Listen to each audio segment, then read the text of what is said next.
நீங்க விரும்பின பெண்களை என்று சொல்கிறான். குடும்பத்தில் மற்றவர்கள் விரும்பின பெண்கள் என்ற அர்த்தம் இல்லை. அது உம்மா விரும்பி இருக்கலாம், வாப்பா விரும்பி இருக்கலாம், சாச்சா விரும்பி இருக்கலாம், பெரியப்பா விரும்பி இருக்கலாம், மாமா விரும்பி இருக்கலாம், தாத்தா தங்கச்சிமார் விரும்பி இருக்கலாம். அவர்கள் விரும்பினார்கள் என்பதற்காக திருமணம் செய்ய முடியாது. திருமணம் என்பது ஒவ்வொருவருடைய அவங்களுடைய விருப்பத்தின் அடிப்படையில் அது அமையப்பெற வேண்டும். அது ஆணாக இருந்தாலும் சரிதான், பெண்ணாக இருந்தாலும் சரிதான்.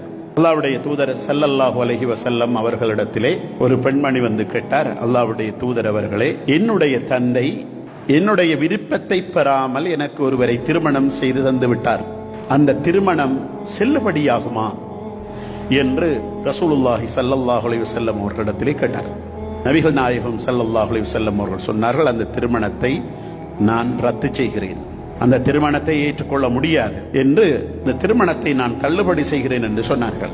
அப்போது அந்த பெண்மணி சொன்னார், அல்லாஹ்வுடைய தூதரே, இல்லை, நான் அவரோடு இணைந்து வாழ்கிறேன், இருந்தாலும் இத்தகைய ஒரு கேள்வியை நான் வந்து ஏன் கேட்கிறேன் என்றால், தாய் தந்தையர்கள் தங்களுடைய பிள்ளைகளுக்கு அவங்க விரும்பாதவர்களை கட்டி வைப்பதற்கு, திருமணம் முடித்து வைப்பதற்கான அனுமதி இருக்கிறதா என்பதை நீங்கள் சொல்ல வேண்டும் என்பதற்காகத்தான் இந்த கேள்வியை கேட்டேன் என்று அந்த பெண்மணி சொன்னார்கள். இங்கு ஆணாக இருந்தாலும் பெண்ணாக இருந்தாலும் அந்த திருமணம் என்று சொல்கின்ற அந்த குடும்ப வாழ்வு, அந்த கட்டுமானத்தின் அஸ்திவாரம் இரண்டு மனங்களின் விருப்பங்களில் அமையப்பெற வேண்டும்.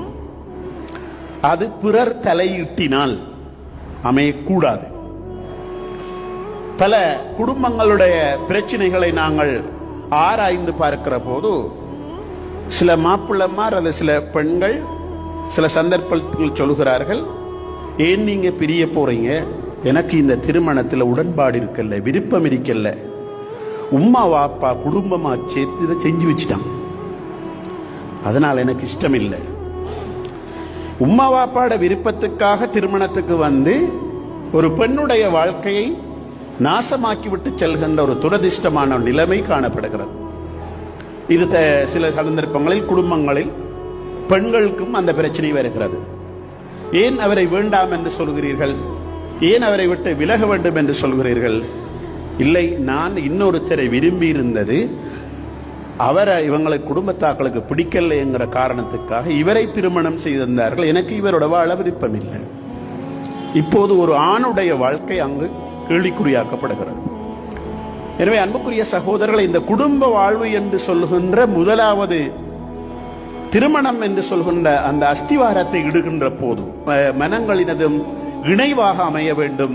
அது மற்றவருடைய தலையீட்டின் அடிப்படையிலே, நிர்பந்தத்தின் அடிப்படையிலே, பலாத்காரத்தின் அடிப்படையிலே அமையக்கூடாது.